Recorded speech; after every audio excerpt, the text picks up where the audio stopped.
There are some things I'll take a chance on, but life is already enough of a gamble for me to put my whole nest egg in the share market. So I take a calmer path. By investing in private credit, I know my money could be growing, not yo-yoing.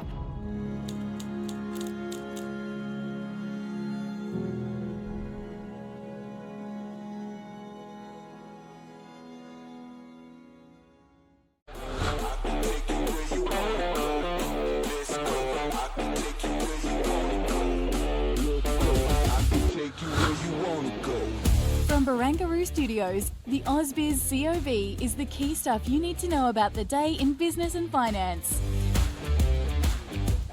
Hi there, welcome to the COB. I'm Nadine Blaney. It's a pleasure to be here with you on the 4th of August, just past 4 p.m. here in Sydney. If you're watching us live, if you're listening to us after the fact or watching after the fact, look, we ended up being able to pull our socks up, taking us out of the Monday malaise that had set in. We were watching Asian markets lift, and with the iron ore price rising, it appears as if we've decided to get a bit more confident heading toward the close here. So that's the COB Australia Index. We'll check in on the S&P ASX 200 in just a tick. So that Monday malaise did wane toward the end of the session. A lot of that had to do with iron ore. So I'll be talking with my guest, David Scott from StoneX, about that one, no doubt. And as well, some of the enthusiasm, I would say, so far as it was in this Asian session, was driven by now expectations for interest rate cuts in the United States, perhaps as soon as September, after that shockingly bad jobs read on Friday and the revisions that came afterwards. So yeah, Scotty is on standby. Just let me run you through the sectors of the day. And outperforming today were some of those iron ore miners. So BHP, Rio, Fortescue.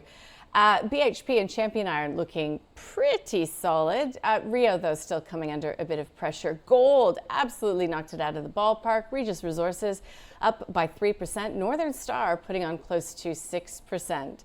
In the energy space, this is where we saw some pressure coming through. The oil price lower in Asian trade today after OPEC Plus agreed to, abandon some of those earlier production cuts, so bringing more supply online. In the news, Domain shareholders have approved that scheme of arrangement delisting after the market close on Thursday. CoStar taking the company over, telling shareholders they'll see an 8.8 cent per share special dividend. Beach Energy, one of those companies reporting today, posted a full year net loss of $43.8 million on an impairment. Otherwise, though, the result was pretty solid, and the market has sent the share price higher by 3% to $1.18. Argo Investments said that its preliminary profit for the year was $259.8 million, a record fully franked dividend. We spoke with its MD, Jason Beto. That interview will be up online shortly if you'd like to have a listen. Meantime, Endeavour Group said that its executive chairman, Ari Mervis, has decided to step down. It also provided a trading update for FY25. Sales are expected to be just over $12 billion. And BlueScope Steel is leading a consortium review into the Whyalla Steel operations, potentially with a takeover of that troubled entity in mind. Santos has committed Narrabri gas for domestic supply in a deal with Engie. And in broker moves, Electro-Optic Systems has seen its price target hiked by Bell Potter to $3.75 from $3.10. It's got a buy on the stock. Bell Potter has begun its rating of Sigma Healthcare, so the coverage begins with the discounted price target. And Jefferies is flagging a brighter outlook for Wesfarmers Bunnings and also the potential for capital return in the upcoming reporting season.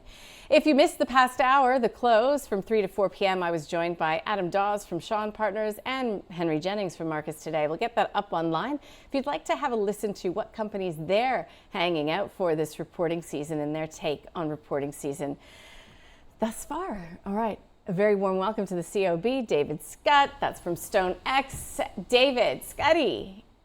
So that jobs report on Friday, has that just completely changed the scenario? You know, is the bottom falling out of the U.S. economy?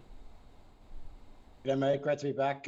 Look, the initial reaction suggests as much, but I think on hindsight and reflection, today in Asia, people have been looking at the report and saying, well, other data out there doesn't suggest that the US economy is falling off a cliff.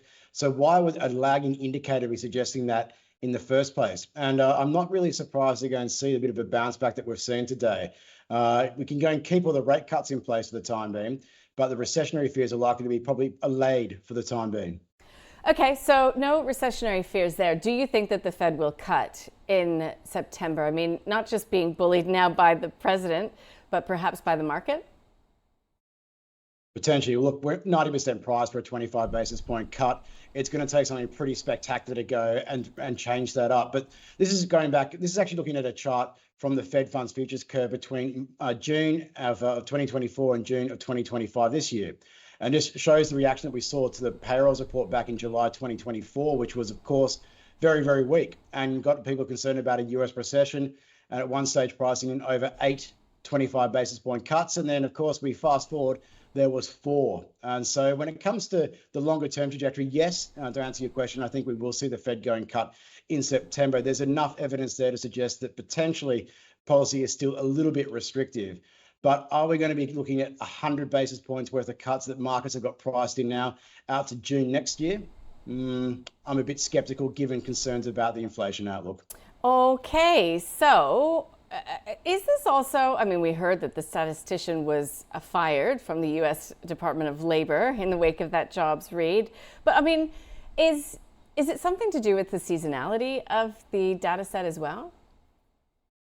I think so. And I've had this conversation with numerous people today, both in the office and other places, about are people really keen to go and fill in surveys during their summer break? And we've seen it time and again, not in the United States, but here in Australia, you get some really weird data, particularly around the labour market around the summer months. Now, they're supposed to be able to go and seasonally adjust that, but something has changed in recent years. And of course, this is me back a year ago. So this is following that July 2024 payrolls report. I would note the time as well that I wrote that. I'd had a couple of drinks on a Friday night, but clearly I was wrong on that occasion. And I just wonder whether potentially the markets have just gone and misread it again. When you look at some of the other economic indicators that are out there at the moment, you look at things like City's Economic Surprise Index, which tracks data, this is on your screen, relative to expectation. It's still sitting in positive territory. So to me, when you go and put all that together, yes, it was an ugly report. Yes, there were some big revisions to the prior data. But when you look at the more encompassing view of the US economy right now, it's far too early to go and say that we're facing a recession right now. Well, that is very big of you to show us a tweet that you wrote a year ago at 11:11 p.m. and getting it wrong. So thanks for that, Scuddy. Honesty is the best policy. Speaking Absolutely. of honesty being the best policy, I mean, it just is getting difficult to separate some of the rhetoric that comes from the U.S. president in relation to the independence of some of these establishment organizations. I mean, where does that leave investors when, you've got political interference essentially in these institutions that are not supposed to be political?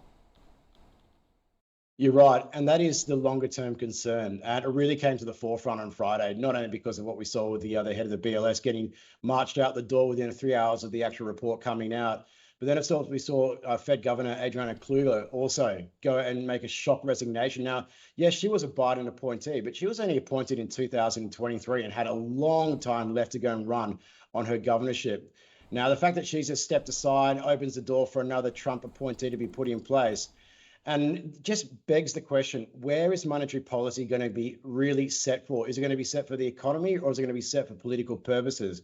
And I'm concerned about, as an investor, what that's going to mean for the longer term trajectory, not only for economic growth, but also for inflation in the United States and the like. If you're setting far too stimulatory conditions in the monetary sphere, it can go and lead to some pretty bad outcomes further on. And that's where I'm concerned. So I'm keeping a very close eye on the longer term treasury curve at the moment. We've got a 10-year note auction, a 30-year note auction this year, or this week, I should say.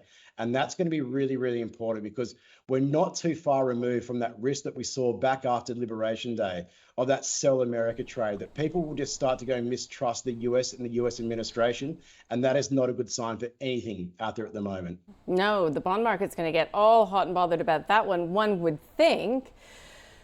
So why today did we see Asian markets appear to be taking it in its stride? Even it looks like the Aussie market will finish relatively flat. We've got US futures higher, we've got European futures higher as well. So what's going on? Bit of a retrospect about what we saw on Friday, I imagine. And then when you talk about the local market as well, you mentioned what's been going on in iron ore. The latest stay beneath the 200-day moving average for SGX futures proved to be pretty short-lived. And we've seen in the past that when we've gone and tested that level, either from the top side or the bottom side, often we see these violent moves back higher or back lower. And we're seeing exactly the same outcome on this occasion. So there's been some support there, that 200-day moving average, also 150, the support as well. And both times we've seen a big bounce off that. So that explains what's going on in the iron ore miner space. More broadly from a technical perspective, the local market bounced just beautifully off a horizontal and uptrend support. And yeah, looking at it just there, I've just got an indicator where that was. On a longer term trajectory, what we saw this morning, the pullback was minuscule, and the technicals can explain a lot of the reaction we've seen. Not to say that we can't go lower, but for the time being, until that level is broken on the downside, I'm not going to be bearish about the local market. Don't fight the tape, as they say, follow the price action. You've taught me well. So when it comes to any of the data tonight, we get a Sensex investor sentiment index in Europe. We get durable goods, I believe, factory orders in the United States. Like PMIs, services PMIs come this week. What are we now looking to either confirm or disprove, your theories on the U.S. economy? I'm glad you mentioned the PMIs. A lot of that's being politicized too. I think you get a real bipartisan split sometimes in the response rates there, which is starting to go and raise question marks about the signal that those very long-running surveys are providing. As for the other data out this week, it's really second tier. It's scraping the barrel, and you're not going to go and get a real true sense as to what's going on in the US economy. Maybe, just maybe, we get a really big outlier in that jobless claims report on Thursday in the United States. That could be a catalyst, but apart from that, no, there's not a lot out there, which means that it's going to be very hard to verify the US recession risk. And it's also going to be very hard for the market to go and walk back significantly the big increase in dovish pricing we saw for the Fed. Over a full cut was added on Friday. You put those two factors together from a macro environment perspective, that's pretty good for risk appetite. So I would not be surprised to see this move extend. Thank you, David Scotty from StoneX. Thank you so much for joining us. We'll speak soon. Great to be here. Kate here, mate. All right, let's get across what we saw in terms of our stock of the day. Beach Energy was it. David Lane from Ord Minnett, Kai Chen from MPC Markets.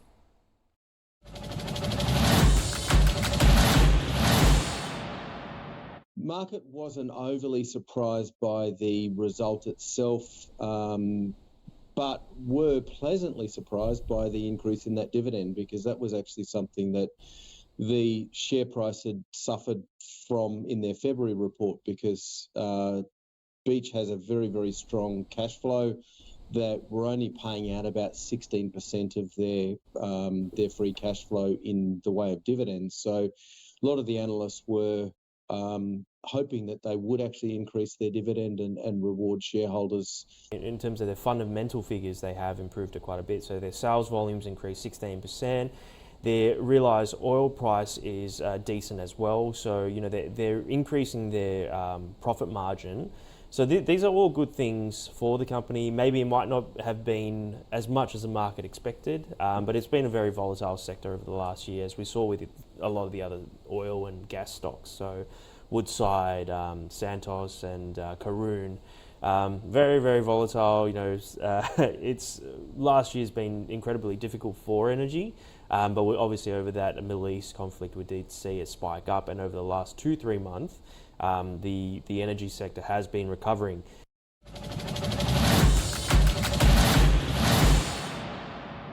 Well, let's take a look at some of these market leaders on this Monday afternoon. Vault Minerals doing a presentation at the Diggers and Dealers conference in Kalgoorlie, but the share price up by 7%. Gold was certainly the winner today. Bellevue Gold as well, doing very well. It actually saw its price target cut to $1.65 today from Canaccord Genuity, but you can see there's still plenty of upside, even if that's the case. Northern Star up by close to 6%.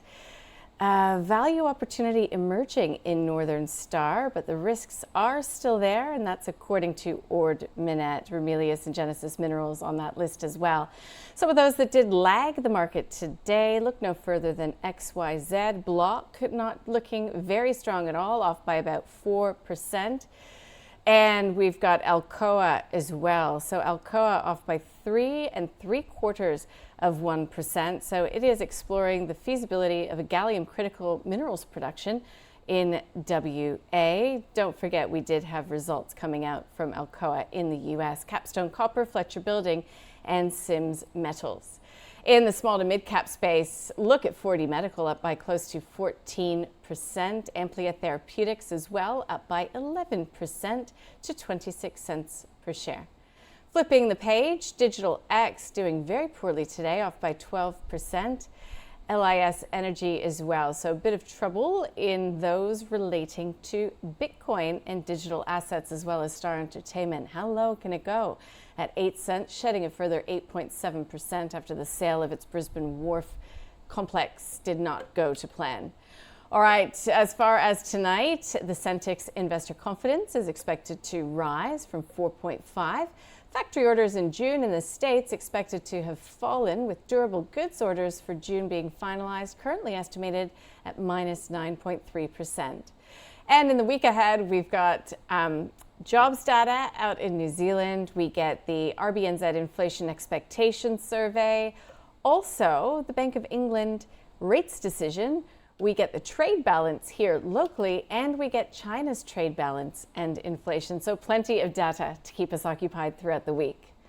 Let's, though, take a look at where this local market finished. And the S&P ASX 200, that on your screen is the CBO Australia Index, did close marginally higher. So pretty flat finish, but mildly positive, 8,663. Around the region, plenty of strength being seen. We do have E-minis, both S&P 500 and NASDAQ E-minis, well into positive territory as the European session continues and the London session looks to be getting underway soon. The Bank of England, really facing down that inflation challenge as it prepares to cut rates.